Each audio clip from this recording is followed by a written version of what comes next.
नमस्कार, DD news पर आप सभी का स्वागत है। मैं हूं आपके साथ भावना नैयर। खबरों को विस्तार से जानें उससे पहले नजर डाल लेते हैं इस वक्त की अहम सुर्खियों पर। सुप्रीम कोर्ट में आज नीट यूजी पेपर लीक मामले में होगी सुनवाई। एनटीए द्वारा स्थानांतरण की मांग से जुड़ी 40 से अधिक याचिकाएं भी शामिल। जम्मू कश्मीर के डोडा में आतंकियों के साथ मुठभेड़ जारी। कास्तीगढ़ इलाके में ऑपरेशन जारी। आतंकियों के खिलाफ सुरक्षा बलों के ऑपरेशन का आज चौथा दिन। कर्नाटक सरकार ने विवाद बढ़ने के बाद लिया यू टर्न। प्राइवेट नौकरियों में आरक्षण के फैसले पर लगाई रोक। तकनीकी उद्योग के साथ साथ निवेश के प्रभावित होने का भी था खतरा।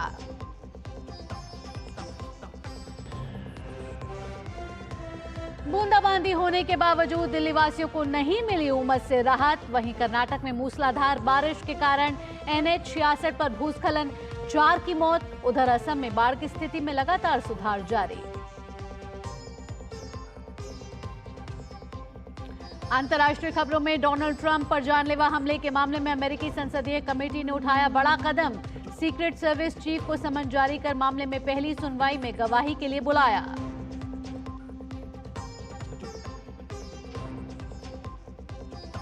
स्वीडिश ओपन के प्री क्वार्टर फाइनल में भारतीय टेनिस स्टार सुमित नागल उतरेंगे कोर्ट पर। अंतिम 16 में अर्जेंटीना के मैरियानो नावोनी से होगी भिड़ंत।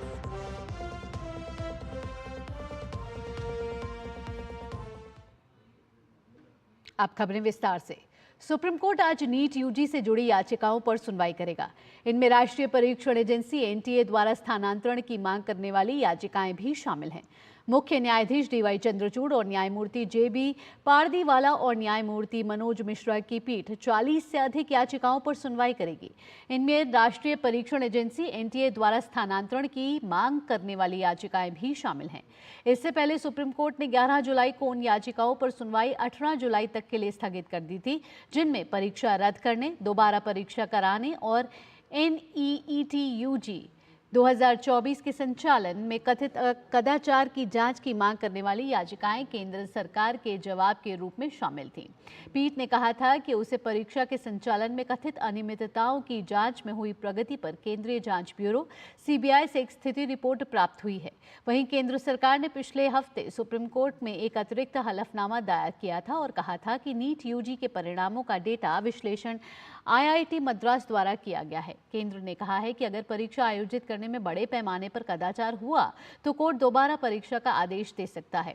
अब केंद्र ने एक ताज़ा हलफनामा दायर किया है। हलफनामे में कहा गया है कि 2024-25 के लिए स्नातक सीटों के लिए काउंसलिंग प्रक्रिया जुलाई के तीसरे हफ्ते से शुरू होने वाले 4 राउंड में आयोजित की जाएगी।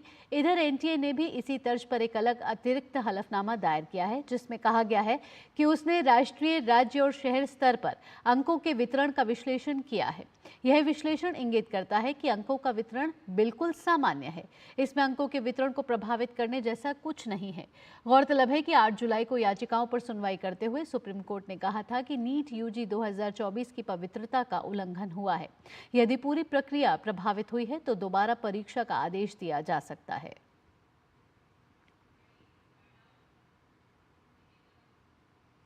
जम्मू कश्मीर के डोडा इलाके में आज सुबह फिर मुठभेड़ शुरू हो गई है। जम्मू कश्मीर पुलिस ने बताया है कि डोडा के कास्तीगढ़ इलाके में ऑपरेशन जारी है।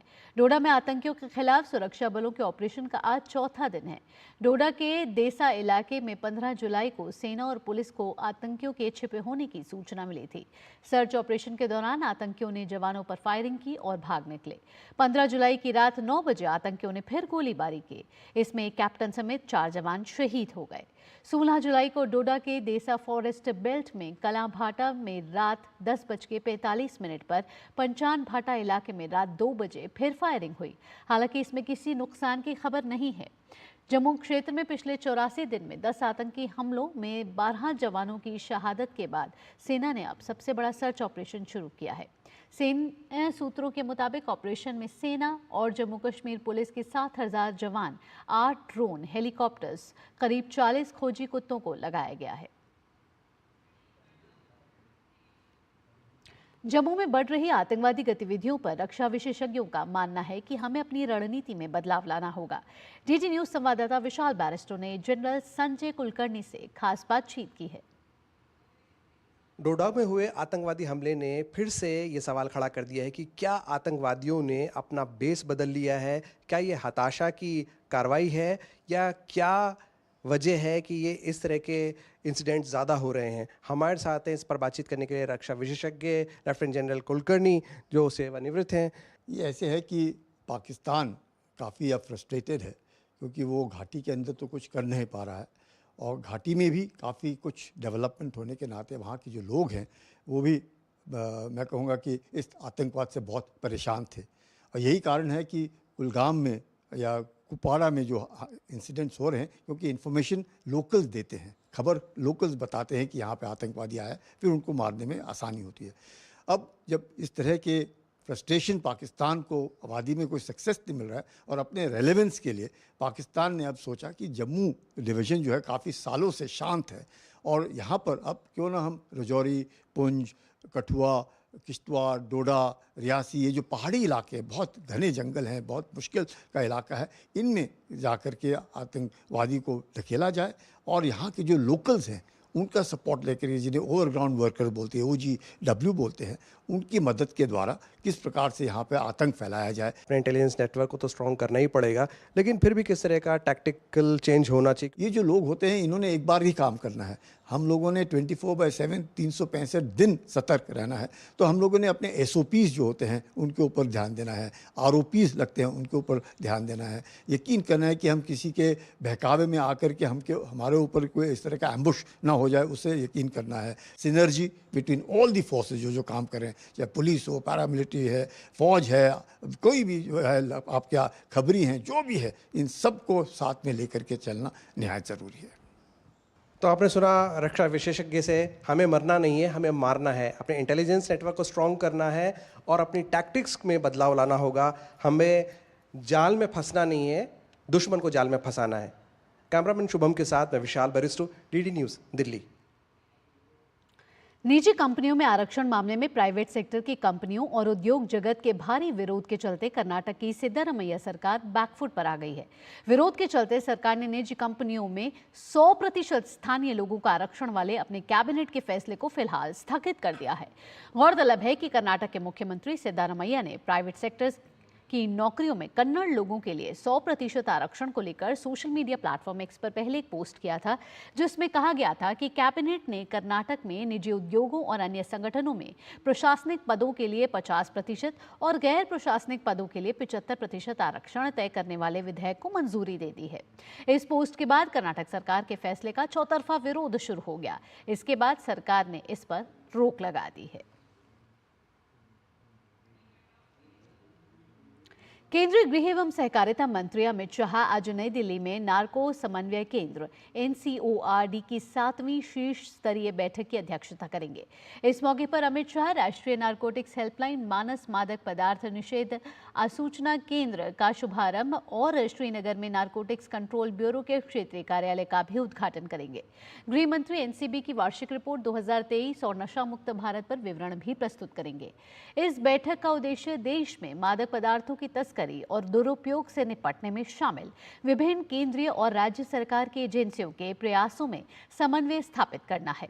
गृह मंत्रालय के मुताबिक संस्थागत ढांचे को मजबूत करके और साथ ही सभी नार्को एजेंसियों के बीच समन्वय और व्यापक जन जागरूकता अभियान की 3 सूत्रीय रणनीति को अपनाकर साल 2047 तक नशा मुक्त भारत के लक्ष्य को प्राप्त किया जा सकेगा।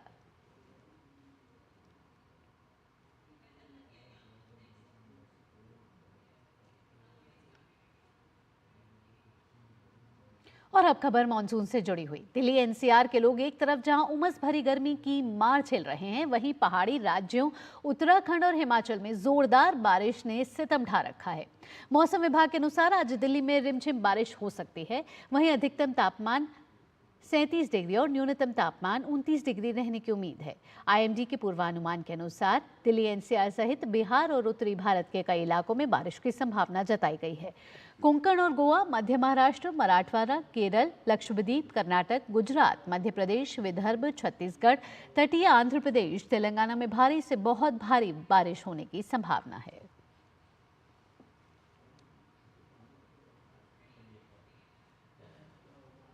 और अब बात बजट 2024 की। देशवासियों को आगामी बजट 2024 का बड़ा बेसब्री से इंतजार है।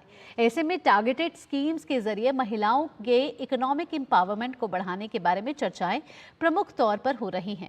फाइनेंशियल इंक्लूजन में सुधार लाने और महिलाओं के बीच उद्यमशीलता की आकांक्षाओं का समर्थन करने के मकसद से की गई सरकारी पहल आर्थिक आउटलुक को आकार देने में महत्वपूर्ण भूमिका निभाने के लिए तैयार है।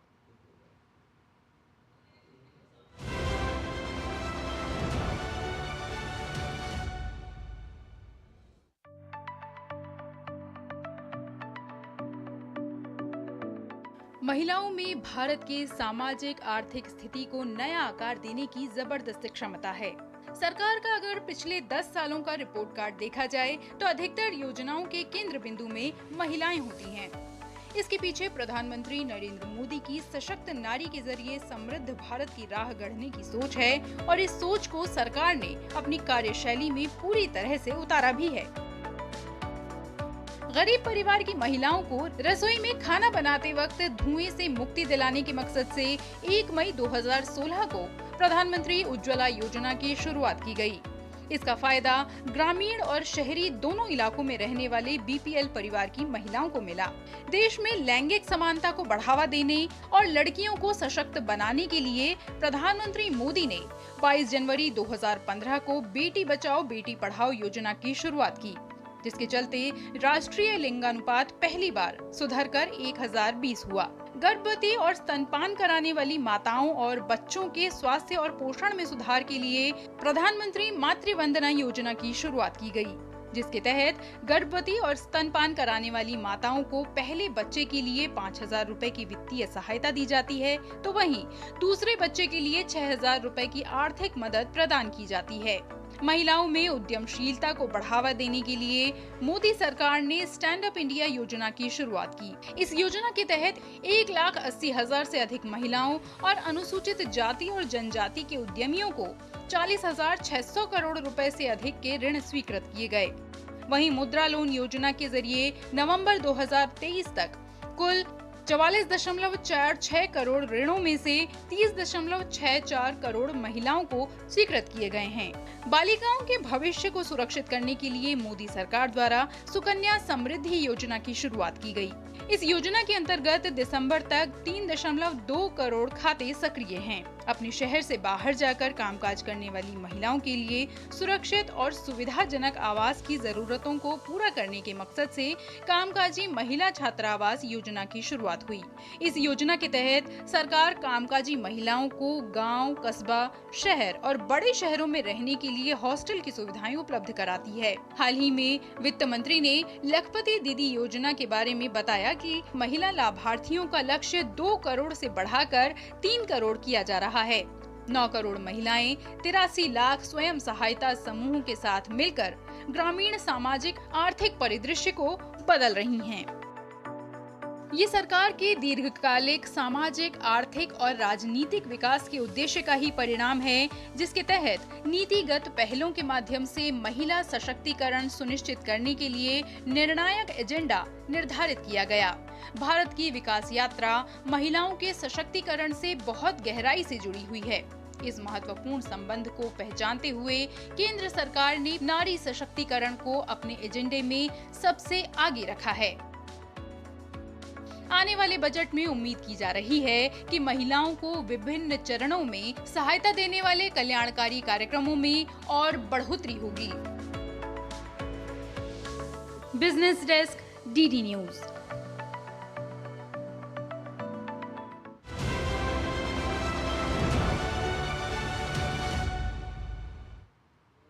बजट 2024 में आइए अब जानते हैं कि आने वाले बजट में महिलाओं को इस बजट से क्या उम्मीदें हैं। वुमेन्स आने वाले बजट में ये आशा करती है कि जो मीडियम क्लास लेडीज़ है उनको होम लोन है, एजुकेशन लोन है, और छोटे बड़े व्यवसाय करने वाले एंटरप्रेन्योर्स के लिए जो लोन मिलती है उसमें ब्याज का दर थोड़ा कम हो तो हमें बहुत ही राहत रहेगी। अगर हम 50% है पूरी पॉपुलेशन में, तो हमारा कंट्रीब्यूशन भी 50% होना चाहिए, और उसके लिए सरकार को अभी हाथ पकड़ने की ज़रूरत है, हैंड होल्डिंग की ज़रूरत है। ख़ास तौर पे जहाँ पर टैक्स, जो उनको इनकम टैक्स पे करना पड़ता है, जो वर्किंग वीमेन हैं, उनको कहीं ना कहीं राहत मिलनी चाहिए। महिलाओं को थोड़ा स्पेशल प्रोविज़न दें, चाहे वो प्रॉपर्टी खरीदना चाहती हैं तो मान लीजिए महिला के नाम पे है तो they should get a special rebate on it और a special discount on it. As a girl सबसे पहले मैं ये कहना चाहती हूँ कि सर्विकल कैंसर वैक्सीन अवेलेबल होनी चाहिए। अभी भी बहुत ज़्यादा डेफिशिएंसी चल रही है इस वैक्सीन की, तो गवर्नमेंट को स्टेप्स उठाने चाहिए कि हर स्कूल में अवेलेबल कराई जाए, हर गर्ल को अवेलेबल कराई जाए। तो बहुत ज़्यादा इसकी नीड है, तो बजट को इसको अकाउंट फॉर करना ही चाहिए। ऐसा बजट एक होना चाहिए कि वो अपर और लोअर दोनों के लिए प्रीफियस हो, मतलब उनको कभी ज़्यादा ना लगे और ना किसी को कम लगे। इस बजट से मेरी यही आशा है कि थोड़ा सा स्त्रियों के, हम लेडीज़ की हेल्थ केयर की तरफ और रिजर्वेशन की तरफ और ध्यान दिया जाए, ताकि उनमें एक समर्थन होने वाली फील आए और वो अपना घर आराम से चलाएं। यहाँ रुकेंगे छोटे से ब्रेक के लिए। ब्रेक के बाद भी खबरों का सिलसिला यूं ही जारी रहेगा। आप जुड़े रहिए DT न्यूज के साथ। दादी के हाथों का जादू और खुशबू से महकता घर। MDH गरम मसाला, असली मसालों से भरा हूँ मैं, क्योंकि हर रिश्ता है स्वाद से जुड़ा। स्वाद से सबको दीवाना कर दे, दीवाना कर दे। पता का चाय, गजब का स्वाद। मैं क्या जी, सब जानते हैं, जहां दिखे मारियो, अपना समझ के खा लियो।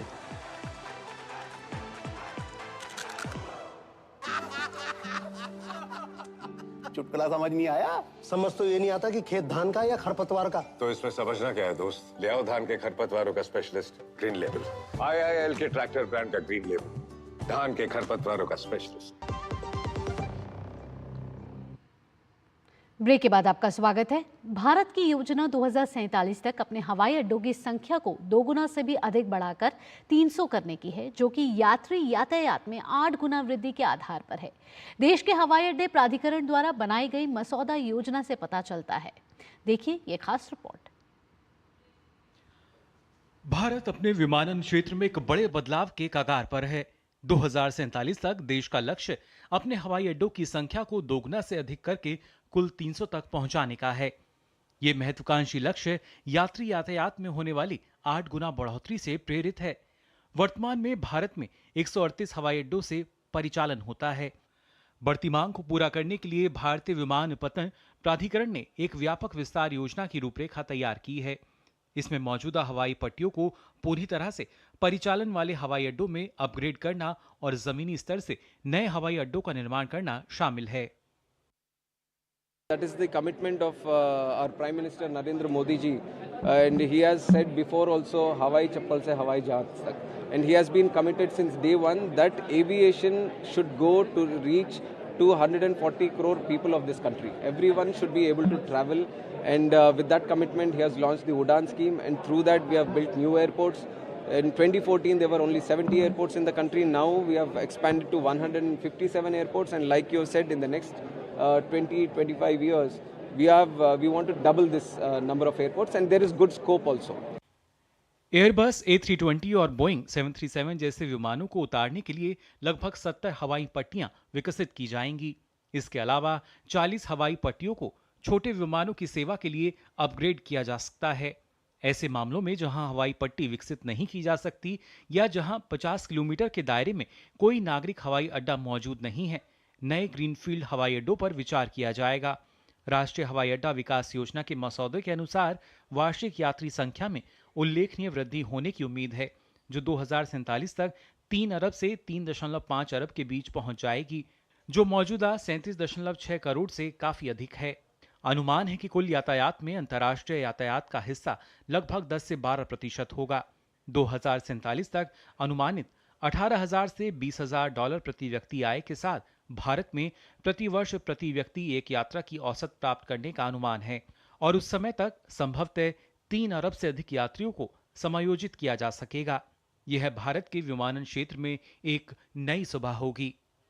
यह विस्तार न केवल कनेक्टिविटी बढ़ाने का वादा करता है बल्कि आर्थिक विकास को और उसके साथ साथ लाखों यात्रियों के लिए भी अधिक सुविधा प्रदान करने का भी वादा करता है। भारत वास्तव में एविएशन सेक्टर की दुनिया में नई ऊंचाइयां छूने के लिए तैयार है। कैमरा पर्सन नवीन के साथ मैं तापस भट्टाचार्य, दूरदर्शन समाचार, दिल्ली। खबरें अंतर्राष्ट्रीय जगत से। दक्षिण अफ्रीका के पहले अश्वेत राष्ट्रपति और भारत रत्न से सम्मानित नेल्सन मंडेला की जयंती को दुनिया नेल्सन मंडेला दिवस के तौर पर मना रही है। अहिंसा की राह पर चलकर उन्होंने रंग भेद के खिलाफ लंबी लड़ाई लड़ी, 27 साल तक जेल की सजा काटी और बाद में उसी देश के वो राष्ट्रपति भी बने। आज उनकी जयंती पर आपको बताते हैं उनके जीवन से जुड़ी कुछ खास बातें।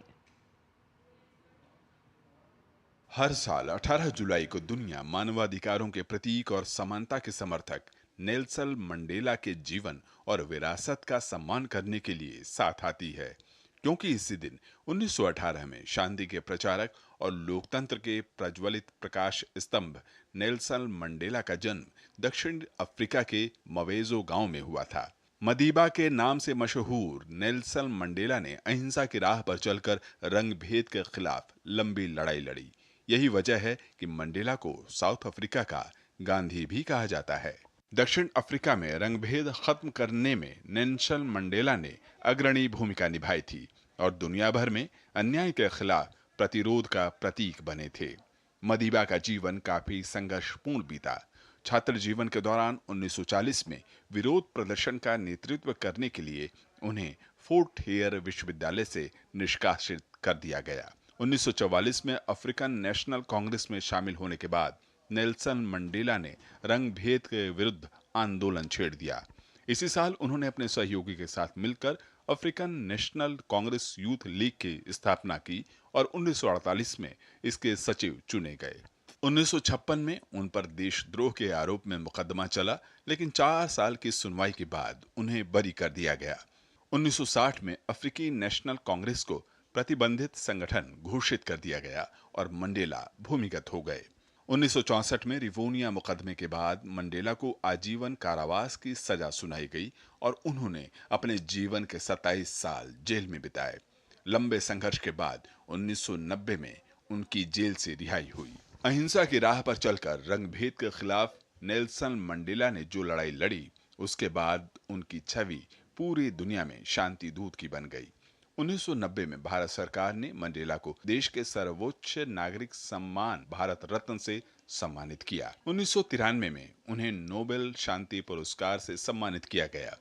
रंगभेद के खात्मे के बाद 1994 में दक्षिण अफ्रीका चुनावों में मंडेला को जनता का अपार समर्थन मिला और 10 मई 1994 को वो दक्षिण अफ्रीका के पहले अश्वेत राष्ट्रपति बने। 1999 में नेल्सन मंडेला ने सक्रिय राजनीति से किनारा कर लिया, जिसके बाद उनका ज्यादा वक्त मंडेला फाउंडेशन के कामों में ही गुजरा। नवंबर 2009 में संयुक्त राष्ट्र ने 18 जुलाई को आधिकारिक रूप से नेल्सन मंडेला अंतर्राष्ट्रीय दिवस मनाने की घोषणा की और पहला नेल्सन मंडेला दिवस 2010 में मनाया गया। जोहानसबर्ग में 5 दिसंबर 2013 को इस महान नेता का निधन हो गया, लेकिन उनके आदर्श पीढ़ियों को प्रेरणा देते रहेंगे। Bureau report, DD news. Gaza में मानवीय सहायता पहुंचाने के लिए अमेरिकी सेना द्वारा निर्मित घाटों को अब तोड़ दिया जाएगा। अमेरिका ने गजा में मानवीय सहायता देने वाले मिशन के पूरे होने का दावा किया है। इस मिशन के तहत फिलिस्तीनियों को भोजन और अन्य आपूर्ति मुहैया करवाई जा रही है। जर्मनी अगले साल तक यूक्रेन को दी जाने वाली सैन्य सहायता को आधी करने की योजना बना रहा है। 2025 तक जर्मनी यूक्रेन को दी जाने वाली सहायता को 4 अरब यूरो तक कर देगा। अभी हाल में जर्मनी यूक्रेन को 8 अरब यूरो की सहायता दे रहा है। जर्मनी के वित्त मंत्री क्रिस्टियन लिंडनर ने कल एक प्रेस वार्ता के दौरान कहा कि यूक्रेन को यूरोप और G7 की मदद से मिल रही मदद से भविष्य की जरूरतों को पूरा करने में मदद मिलेगी। अंतर्राष्ट्रीय खबरों में आगे बढ़ते बात कर लेते हैं लीबिया की। लीबिया की राजधानी त्रिपोली में भूमध्य सागर क्षेत्र में प्रवासी संकट की समस्या को हल करने के लिए यूरोप और अफ्रीकी देशों के राष्ट्राध्यक्षों ने बैठक की। लीबिया के प्रधानमंत्री अब्दुल हासिद अल दबाइबा ने कहा कि यूरोप प्रवासियों को रोकने के लिए सभी साधनों का उपयोग कर रहा है, जबकि अफ्रीका जरूरतमंद लोगों को धकेल रहा है। उन्होंने कहा कि लीबिया को उत्तर और दक्षिण दोनों तरफ से दबाव का सामना करना पड़ रहा है। इटली के प्रधानमंत्री जॉर्जिया मेलोनी ने सम्मेलन में कहा कि मूल देशों में समस्या से निपटने के बिना स्थिति का समाधान नहीं किया जा सकता। इसी के साथ इस बुलेटिन में इतना ही। डीडी न्यूज पर खबरों का सिलसिला यूं ही जारी रहेगा। अगला कार्यक्रम आप देखेंगे नया सवेरा, मेरे और मेरी सहयोगी कृतिका भारद्वाज के साथ। फिलहाल के लिए मुझे दीजिए अनुमति। नमस्कार।